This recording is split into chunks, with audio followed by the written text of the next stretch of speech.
Cerita horor dokter dan satpam lari ketakutan usai periksa ruang tempat wanita misterius terkunci. Deringan telepon mengejutkan Dokter Kamarul yang baru saja mau melelapkan mata yang sudah berat di rumahnya. Namun mengingat dia sedang bertugas dalam mode on call pada malam itu, panggilan telepon akhirnya diangkatnya juga. "Halo, bisa bicara dengan Dokter Kamarul?" tanya suara di ujung telepon. "Ya, saya sendiri," jawab dokter yang tengah jaga di bagian rehabilitasi pasien itu. "Saya dari ruang keselamatan." "Dokter on call kan malam ini?" tanya suara itu lagi. "Ya, saya yang on call." "Ada apa ya? Ruang keselamatan telepon?" balas Dokter Kamarul setengah heran. Agak curiga. Satu hal langsung terlintas di kepalanya ketika itu, yaitu kemungkinan sesuatu telah terjadi pada pasien. "Tadi dokter orang yang terakhir di kantor instalasi rehab medik kah?" tanya suara tersebut. "Ah ya, saya orang terakhir. Kenapa?" "Saya lupa kunci pintunya," kata Dokter Kamarul tambah penasaran. Rekan wanita ngaku terkunci. Namun sangkaan awal Kamarul meleset.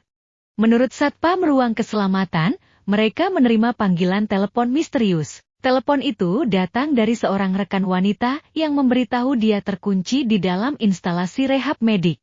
"Feh, iyakah? Saya memang orang terakhir tadi. Saya sudah periksa ruangan sebelum saya kunci pintu tadi." "Rasanya tak ada orang lain," jawab Dokter Kamarul. Timbul rasa serba salah dalam hatinya, karena kecerobohannya menyebabkan seorang rekan kerja terkunci sendirian pada waktu malam begini. Disebabkan hanya dia saja yang mengetahui lokasi kunci instalasi rehab disimpan, Dokter Kamarul memutuskan untuk kembali ke rumah sakit. Sepanjang perjalanan, Dokter Kamarul sempat memeriksa percakapan grup WhatsApp. Kalau rekan kerja yang terperangkap itu mengirim pesan. Namun setelah memeriksa satu persatu pesan yang diterima sejak pulang ke rumah, Dokter Kamarul tak menemukannya sama sekali. Begitu tiba di rumah sakit, Dokter Kamarul disambut seorang pria yang bertugas sebagai satpam instalasi rehab medik. Mereka kemudian berjalan ke instalasi rehab medik untuk melakukan pemeriksaan. Kantor yang dituju adalah ruang kepala unit terapi okupasi. Tapi baru saja memasukkan kunci pintu di lubangnya, tiba-tiba walkie-talkie di pinggang satpam keselamatan itu berbunyi. "Perempuan tadi telepon lagi. Dia bilang mendengar suara kalian," kata satpam wanita di ujung walkie-talkie. "Tanya dia ada di sebelah mana," balas satpam pria yang bersama Dokter Kamarul. "Dia bilang dengar suara kalian seperti di ruang sebelah dia berada," jawab satpam wanita.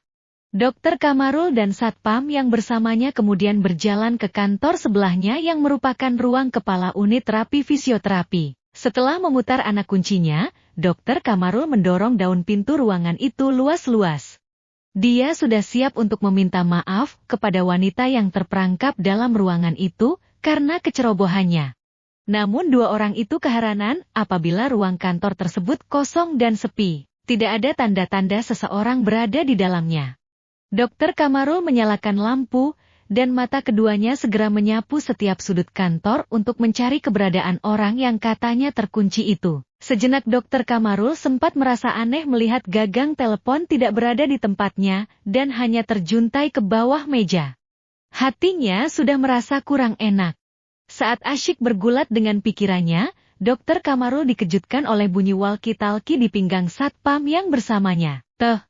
Perempuan itu bilang sekarang dia sudah bisa melihat kalian berdua," kata satpam wanita itu. Sadar ternyata yang mengaku terkunci di ruangan itu. Sontak Dokter Kamarul dan satpam itu saling berpandangan, sebelum kedua-duanya lari lintang pukang, seolah dikejar setan. "Kenapa kalian lari-lari macam dikejar hantu begitu?" tanya satpam wanita begitu Dokter Kamarul dan satpam pria itu sampai di bilik keselamatan sambil terengah-engah. Dua orang itu pun menceritakan apa yang terjadi sebelum menyadari kalau kantor instalasi rehab medik masih terbuka karena ditinggal lari. Dia pun memutuskan untuk kembali ke ruang kantor tersebut. Dia tidak ingin ada barang hilang dari ruangan itu. "Betul juga, aku juga begitu sebab aku yang on call. Lampu belum dimatikan. Pintu tidak kunci.